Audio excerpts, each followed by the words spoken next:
Hello friends, welcome to our channel. So last video में हमने introduction cover कर लिया था एचटीएमएल का। इस वीडियो में हम बात करने जा रहे हैं कि इंडेक्स डॉट एचटीएमएल क्या होता है। क्योंकि जो है जब हम अपनी पहली वेबसाइट बनाएंगे तो जो उसमें फाइल का नाम जो होगा वो होगा index dot HTML. Index dot HTML क्यों लिखते हैं अपनी फाइल का नाम, इसके बारे में बात करते हैं। ये आपको बहुत ज़रूरी है कि आप इन चीज़ों को समझें, क्योंकि जो है वेबसाइट जब हम बनाते हैं तो उसमें जो फाइल का नेम लिखते हैं वो इंडेक्स डॉट एचटीएमएल ही लिखते हैं। बात करते हैं कि इंडेक्स डॉट एचटीएमएल क्या होता है। तो it is a first page which is visit bye visitor. ये जो है पहला पेज है जो विजिटर्स के द्वारा देखा जाता है। जब भी कोई भी विजिटर्स आएंगे तो जो जैसे ही वो वेबसाइट खोलेंगे ना, तो जो उनको पेज दिखाई देगा वो दिखाई देगा इंडेक्स डॉट एचटीएमएल पेज। ठीक है, ये इस पॉइंट का मतलब समझते हैं कि इंडेक्स डॉट एचटीएमएल ये स्पेशल फाइल है, इसके बारे में समझते हैं। जो इंडेक्स डॉट एचटीएमएल जो है वो पहली फाइल है जो रेंडर की जाती है ब्राउज़र के द्वारा। ठीक है, इंडेक्स डॉट एचटीएमएल जो है पहली फाइल है जो रेंडर की जाती है ब्राउज़र के द्वारा। मतलब कि रेंडरिंग का मतलब यह होता है कि हमारा एचटीएमएल कोड को वो कन्वर्ट कर देता है अकॉर्डिंग टू द विजिटर, जिससे कि वो इंटरैक्टिव वेब पेज यूज़र देख पाए। ठीक है, आई होप आप लोगों को ये समझ आ गया हो index dot HTML. It is a landing page where visitors comes and take a certain action such as searching any topic or purchasing anything। ये एक लैंडिंग पेज index.html जो है लैंडिंग पेज होता है, जिसमें क्या यूजर्स आएगा, कुछ सर्चिंग करेगा कोई टॉपिक के बारे में और कुछ परचेसिंग करेगा प्रोडक्ट की। ये सब हो सकता है इस पेज में। चलते हैं आगे। अब बात करते हैं कि ये डॉक टाइप एचटीएमएल ये सब क्या क्या होते हैं। तो जो डॉक टाइप एचटीएमएल हमने लिखा है ये बताता है कि हम HTML5 का यूज कर रहे हैं। ये वर्जन बताता है कि हम HTML5 यूज कर रहे हैं। और उसके बाद आता है हमारा HTML जो टैग है वो बताता है कि ये HTML पेज का रूट है। ये बताता है कि ये हमारे HTML पेज का रूट है। ठीक है, इसी के अंदर सभी टैग्स का हम यूज करते हैं। ये पूरा स्ट्रक्चर बताता है हमारे HTML का। तो हमने लिख लिया है रूट्स ऑफ एन HTML पेज। उसके अंदर आता है HTML के अंदर आता है हमारा हेड बताता है। हेड जो है कंटेंस करता है मेटा डेटा को ये कंटेन करता है हमारा हेड टैग के अंदर आता है हमारा टाइटल टैग। जो है हमारा टाइटल टैग के अंदर जो भी चीज़ हम लिखते हैं, टाइटल टैग के अंदर जो भी चीज़ लिखते हैं, टाइटल टैग के अंदर जो भी चीज़ हम लिखते हैं वो आता है टॉप पर। जब हम कोई भी सर्चिंग करेंगे, जब हम अपना वेब पेज पहला जब बनाएंगे ना, तो उसमें जो है जो इस टाइटल के अंदर आएगा ना, जो इस टाइटल के अंदर आएगा, जैसे टाइटल ऑफ वेब पेज मैंने लिखा हूँ, टाइटल ऑफ वेब पेज मैंने लिखा हूँ, तो जो ये लिखा हूँ वो आएगा टॉप में जब हम अपना पहला वेब पेज बनाएंगे। इसलिए यहाँ पर जो हेड टैग के अंदर टाइटल आता है। उसके बाद हर HTML कोड जो होते हैं, हर ओपनिंग का क्लोजिंग होता है, हर टैग का क्लोजिंग होता है यहाँ पर HTML में। तो इस हेड टैग का क्लोजिंग ये है। ठीक है, और उसके बाद आता है हमारा बॉडी टैग का क्लोजिंग ये है। इसी के अंदर जो है बॉडी टैग के अंदर जो भी चीज़ हम लिखते हैं वो हमारे वेब पेज में शो होता है। हेडिंग लिखेंगे हम इसी के अंदर पैरा लिखेंगे, इसी के अंदर डिव बनाएंगे, इसी के अंदर क्लास बनाएंगे। जो भी चीज़ हम करेंगे ना वो शो होगा हमारे web page. What does rendered mean? Render मतलब वैसे तो मैंने बता ही चुका हूँ आप लोगों को। It means that browser try to convert our HTML codes. Browser जो है कन्वर्ट करेगा हमारे HTML कोड को। It converts our HTML tags code so that visitors can see interactive web page। Browser जो है कन्वर्ट करता है हमारे HTML कोड्स को, जिससे की वजह से क्या होता है कि यूजर्स हमारे वेब पेज को देख पाता है। ठीक है, आगे चलते हैं। What is HTML element? अब इन चीज़ों को समझना बहुत ज़रूरी है। HTML एलिमेंट का मतलब क्या होता है? HTML एलिमेंट का मतलब होता है start tag plus content plus end tag. ठीक है, start tag plus content plus end tag, इन तीनों का मतलब होता है HTML एलिमेंट। अब क्या मतलब होता है स्टार्ट टैग का? स्टार्ट टैग का मतलब होता है हमारा जो हमने ये लिखा हूँ मैंने स्टार्ट टैग का मतलब क्या है? H1 के हमने के बाद हमने साइन लगा दिया है ऐसा। तो जो ये H1 है ना, ये H1 का क्लोजिंग हो गया पूरा। बोला जाए तो H1 का क्लोजिंग ये हो गया। और इसका क्लोजिंग कैसे दिखाई देगा? इस टाइप से आपको H1 का क्लोजिंग दिखाई देगा। ठीक है, और इसके अंदर एक नॉर्मल टेक्स्ट आ जाएगा। ठीक है, तो जो ये तीनों का कॉम्बिनेशन होगा ना, ये तीनों का कॉम्बिनेशन ओपनिंग, कंटेंट क्लोजिंग, इन तीनों का कॉम्बिनेशन को बोलेंगे एचटीएमएल एलिमेंट। तीनों के कॉम्बिनेशन को बोलेंगे एचटीएमएल। तो ये पूरा क्या हो गया, एचटीएमएल एलिमेंट हो गया। ठीक है, आई होप आप लोगों को क्लियर हो रहा हो। H1 का मतलब बता दूं आपको, हेडिंग टैग होता है। हेडिंग टैग के बारे में आगे चल के बात करने ही वाले हैं, ठीक है, उस पर आप ध्यान मत दीजिए। आई होप आप लोगों को ये एचटीएमएल एलिमेंट समझ आ गया हो। ठीक है, आगे चलते हैं।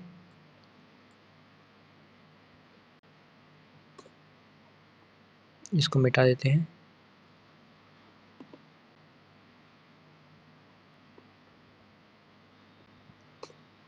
बात करते हैं कमेंट्स की। कमेंट्स ऐसे कंटेंट होते हैं, ऐसे टैग्स होते हैं, जो भी बोले आप इनको, जो रेंडर नहीं किए जाते, जो रेंडर नहीं किए जाते ब्राउजर के द्वारा। मतलब कि जो है ब्राउजर इनको रेंडर नहीं करता है, रेंडर नहीं करता मतलब कि इनको इग्नोर करता है। क्या नहीं करता है, इनको रेंडर नहीं करता है और इनको इग्नोर करता है। सिर्फ ये हमारे समझने के लिए कि हम चाहते हैं कि इसका मतलब यहाँ पर राइट साइड में लिख सके। तो जो उनको लिखने के लिए ऐसे वर्ड्स जिनको हमारे उपयोग में लिया जा सके, लेकिन ब्राउज़र के द्वारा रेंडर नहीं किया जाए, ब्राउज़र उनको छोड़ दे, इग्नोर कर दे, उनके लिए हम कमेंट्स का यूज करते हैं। कमेंट्स को लिखने के लिए इस टाइप से हम यूज करते हैं। क्या करेंगे, ये सिंबल हमने लिख दिए हैं, ये, और बीच में आ जाएगा कंटेंट। तो इस टाइप से सिंटैक्स हमको कमेंट्स का दिखाई देगा।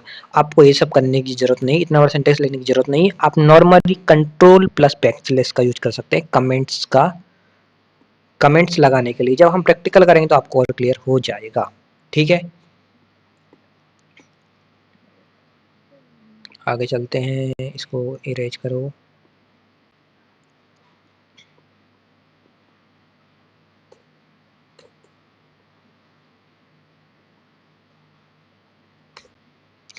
केस सेंसिटिविटी की बात करें तो यहाँ पर जो है HTML इनसेंसिटिव लैंग्वेज है, so we can use upper case as well as lower case, ठीक है।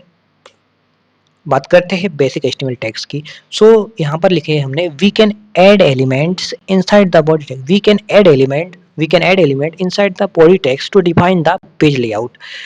जो है हम एलिमेंट्स को ऐड करेंगे, कहाँ पर ऐड करेंगे, बॉडी टैग में, सो हम पेज लेआउट को बना पाए। तो जैसे कि मैंने बताया, तो जो मैंने यहाँ पर यूज किया था, यहाँ पर ये, तो जो है हम ऐसे टैगों का यूज करेंगे, बॉडी टैग में यूज करेंगे। बॉडी टैग में इसलिए यूज करेंगे जिसकी वजह से हम क्या कर सकते हैं, कुछ चीज़ को शो कर पाए। बॉडी टैग में जो भी चीज़ लिखते हैं वो, बॉडी टैग में जो भी चीज़ लिखते हैं वो हमारे वेब पेज में शो होता है। इसलिए उसका मतलब ये है कि हम ऐसे टैगों का यूज करेंगे, H1 टैग जैसे बहुत सारे टैगों का यूज करेंगे, जिससे कि हम पेज लेआउट बना पाए। और इन टैगों को कहाँ पर यूज करेंगे, बॉडी टैग में यूज करेंगे। ठीक है, आगे चलते हैं। बेसिक HTML तो इसका मतलब आपको समझा दिया हमने। HTML एट्रीब्यूट्स की बात करते हैं। क्या होते हैं HTML attributes? Used to add more information corresponding to an HTML tag. हम कोई टैग के बारे में बताना चाहते हैं कि ये टैग के बारे में हम कुछ इन्फॉर्मेशन देना चाहते हैं, कोई टैगों के बारे में इन्फॉर्मेशन देते हैं, कोई टैग के बारे में इन्फॉर्मेशन देना चाहते हैं, तो हम एट्रीब्यूट्स का यूज करते हैं। एट्रीब्यूट्स क्या है यहाँ पर, HREF, ये जो है हमारा एट्रीब्यूट्स है। एट्रीब्यूट का जो सिंटेक्स होता है वो होता है HREF। हम यहाँ पर नाम दूसरा दे सकते हैं, लेकिन जो है ये हमारा एंकर टैग है, इसके बारे में बात करेंगे तो आपको पता चलेगा कि HREF हमने क्यों यूज किया है। यहाँ पर जो इसका एट्रीब्यूट होता है वो होता है HREF। HREF के बाद डबल कोट के अंदर वेबसाइट का नाम जो हमने लिखा हुआ है, ठीक है। उसके बाद विकिपीडिया, ये अभी आप छोड़ दीजिए, आप इस पर ध्यान दीजिए कि एट्रीब्यूट क्या होता है। एट्रीब्यूट इतना ही है, HREF हाईलाइट में कर देता हूँ, और जो आपको इतना दिखाई दे रहा है ना, ये है इतना एट्रीब्यूट। एट्रीब्यूट का यूज हम इसलिए करते हैं कि कुछ इन्फॉर्मेशन दे पाए। एट्रीब्यूट का यूज हम इसलिए करते हैं कि कुछ इन्फॉर्मेशन दे पाए। किसकी इन्फॉर्मेशन दे पाए, टैग्स की इन्फॉर्मेशन दे पाए। So we can use either single और डबल कोट। ये आपको समझ आ गया हो ये लाइन का मतलब। अब ये है सिंटैक्स, इसका नेम और ये वैल्यू, ये इसका सिंटैक्स है एट्रीब्यूट का। आई होप आप लोगों को ये क्लियर हो गया हो। आगे चलते हैं। ये कुछ मैंने एग्जांपल लिखा है इनपुट टैग के अंदर। ये जो टाइप इक्वल टू टेक्स्ट जो दिख रहा है ये एक एट्रीब्यूट हो गया, और ये नेम इक्वल टू ये दिया है ये भी एक एट्रीब्यूट हो गया है, और ने वैल्यू इक्वल टू ये भी एक एट्रीब्यूट हो गया है। ठीक है, आगे चलते हैं। अब बात करते हैं हेडिंग टैग के बारे में। क्या होती है हेडिंग टैग? जब भी हम चाहते हैं कि हमको कोई हेडिंग देनी है, कि हम किसी कोई टॉपिक आपने जब पढ़ा होगा नोटबुक वगैरह में, तो उसमें एक मेन हेडिंग दी रहती है। तो जब हम उस टाइप की हेडिंग लाना चाहते हैं, तो हेडिंग जब हम लाना चाहते हैं तो हम जब हम हेडिंग लाना चाहते हैं तो जब हम यूज करते हैं हेडिंग टैग का। हेडिंग टैग कौन सा होता है यहाँ पर? H1 से लेकर H6 जो होते हैं ये हेडिंग टैग को दर्शाते हैं। काय को दर्शाते हैं? हेडिंग टैग को दर्शाते हैं। सो जो है हम चाहते हैं कि हम हेडिंग लाए हमारे वेब पेज में, तो हम यूज करते हैं हेडिंग टैग का। हेडिंग टैग का यूज करना मैंने बता ही चुका हूँ। ये हमने यूज किया है H1। तो जो H1 होगा ना, H1 जो है मेन हेडिंग को बताता है कि ये H1 का मतलब होता है कि ये मोस्ट इंपोर्टेंट हेडिंग है, मोस्ट इंपोर्टेंट हेडिंग है हमारे वेब पेज के। तो H1 मतलब होता है मोस्ट इंपोर्टेंट हेडिंग। उसके बाद H2 यूज करेंगे हम। ये H1 है, हमने H1 यूज किया है। अब हम H2 यूज करते हैं, तो यहाँ पर मैं H1 की जगह लिखा है मैंने, यहाँ पर मैं H2 यूज कर लूंगा। तो H2 का मतलब होगा इससे कम हेडिंग, मतलब H2 का मतलब होगा, H2 का मतलब होगा इससे कम इंपोर्टेंट हेडिंग। H2 का मतलब होगा इससे कम इंपोर्टेंट हेडिंग। उससे फिर H3 लिस्ट उससे कम इंपोर्टेंट, H4 उससे कम इंपोर्टेंट, H5 उससे कम। सो वैसे ही हम H6 तक यूज कर सकते हैं। H6 का मतलब होता है लीस्ट इंपोर्टेंट हेडिंग। ठीक है, आई होप आप लोगों को समझ आ गया हो। वही मैंने वहां पर उसमें लिखा है, वही मैंने यहाँ पर ये सिर्फ मैंने वही लिख दिया है नोट्स। ठीक है, आगे चलते हैं। पैराग्राफ टैग का यूज करते हैं पैराग्राफ लाने के लिए। पैराग्राफ टैग टैग का यूज करने के लिए पैरा का ओपनिंग, पैरा का क्लोजिंग, और बीच में लिखना है कंटेंट। ये ठीक है, ये कंटेंट आपको लिखना है। This is a paragraph. ये कंटेंट हो गया, तो इस टाइप से हम पैराग्राफ को लिख सकते हैं। ठीक है, आगे चलते हैं। और ये हो गया हमारा एंकर टैग। अब बात करते हैं कि एंकर टैग क्या होता है। ये बहुत ज़रूरी है। एंकर टैग इसलिए यूज करते हैं कि हम जब हम चाहते हैं कि किसी टेक्स्ट पे जब हम क्लिक करें, किसी टेक्स्ट पे जब हम क्लिक करें ना, किसी टेक्स्ट पे जब हम क्लिक करें, किसी टेक्स्ट पे जब हम क्लिक करें ना, तो क्या हो, किसी वेब पेज में पहुंच जाए या फिर किसी वेबसाइट में पहुंच जाए। हम जोन से वेब पेज में चाहे उसमें पहुंच जाए। जब हम ये चीज़ चाहते हैं कि हम चाहते हैं कि इस वेबसाइट नाम के टेक टेक्स्ट को इस वेबसाइट नाम के टेक्स्ट को इस वेबसाइट नाम के टेक्स्ट को जब हम क्लिक करें, तो जो है हम इस वेबसाइट में पहुंच जाए। कौन सी वेबसाइट पहुंच जाए? example.com में। तो जब ये चीज़ करना चाहते हैं तो हम यूज करते हैं एंकर टैग का। एंकर टैग का यूज इसलिए करते हैं कि हम किसी दूसरे वेब पेज में पहुंच पाए, किसी दूसरी वेबसाइट में पहुंच पाए। तो ये एंकर टैग है, एंकर टैग यहाँ से यहाँ तक, ये उसका एंकर टैग का क्लोजिंग। और जो हमने यहाँ पर जो इसमें एट्रीब्यूट का यूज करते हैं वो होता है href। href जो है इसके अंदर लिखते हैं हम वेबसाइट का नाम जिस पे हम पहुँचना चाहते हैं। हमने href इक्वल्स टू ये लिख दी, हमारा एट्रीब्यूट है, हमारा बता दिया मैंने एट्रीब्यूट का सिंटेक्स। उसके अंदर लिखा मैंने https, और ये हमने वेबसाइट का नाम लिख दिया। तो जैसे ही हम इस वेबसाइट पे क्लिक करेंगे, जैसे ही हम इस वेबसाइट पे क्लिक करेंगे, जैसे ही हम इस वेबसाइट पे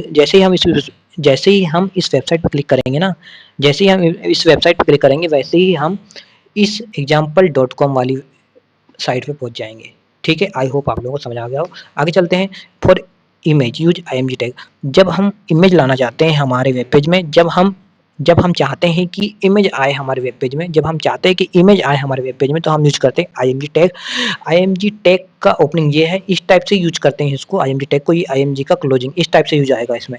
ठीक है, img के अंदर क्लास एट्रीब्यूट है, इसको आप इग्नोर करें। क्लास एट्रीब्यूट का मतलब ये होता है कि हमने इसको एक स्पेसिफिक क्लास दे दी, स्पेसिफिक नाम दे दिए, जिसके थ्रू हम जब चाहे इसमें कोई प्रॉपर्टी यूज कर सकते हैं, जब चाहे इसमें कोई CSS प्रॉपर्टी लगा सकते हैं।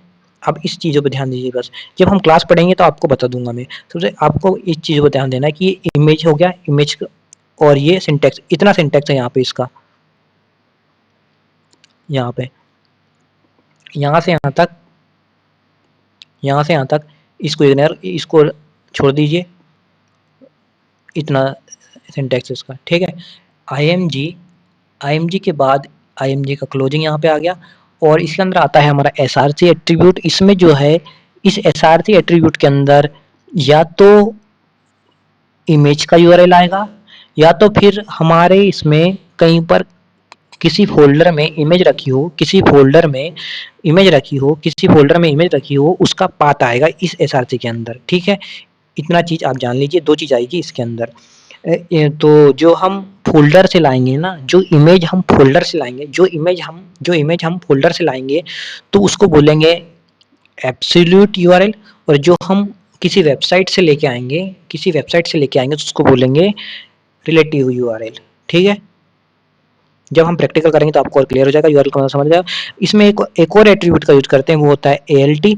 एएलटी का मतलब वो होता है कि जैसे कि मैंने यहाँ पर किसी नाम में गड़बड़ी कर दिया, वेबसाइट का जो यूआरएल है, यूआरएल मैंने गलत लिख दिया। यूआरएल मैंने क्या किया? गलत लिख दिया। यूआरएल क्या किया मैंने? गलत लिख दिया। गलत लिख दिया तो उस केस में क्या होगा? एएलटी वाला टेक्स्ट हमको दिखाई देगा, तो यहाँ पर कुछ गड़बड़ी हो गई जिसकी वजह से इमेज ना आ पाई, तो ये वाला टेक्स्ट हमको दिखाई देगा, ठीक है? ये लिखा रहेगा, ठीक है? आई होप आप लोगों को समझ आ रहा हो। आगे चलते हैं, प्रैक्टिकल में आगे चल के बता ही दूंगा आपको इन सब का। इसके बाद वाली वीडियो में आपको इसका प्रैक्टिकल बता दूंगा एक बार, ठीक है? क्योंकि वीडियो वैसे ही लंबी हो जाती है। बात करते हैं बोल्ट, तो बोल्ट के लिए दिस बोल्ट आ जाएगा, इटैलिक के लिए इटैलिक का यूज करिए, अंडरलाइन के लिए अंडरलाइन का, ठीक है?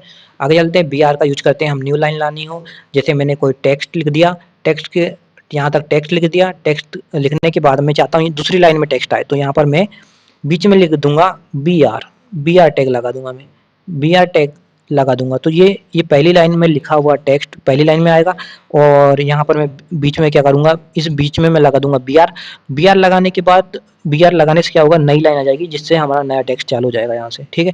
तो बीआर से हम नई लाइन ला सकते हैं, ये टेक्स्ट आ गया, उसके बाद नई लाइन लानी है, नया टेक्स्ट लाने के लिए हम बीआर का यूज करते हैं, ठीक है? आगे चलते हैं, एचआर टैग से हम ऐसी लाइन ला सकते हैं, एचआर टैग से हम ऐसी लाइन ला सकते हैं, ठीक है?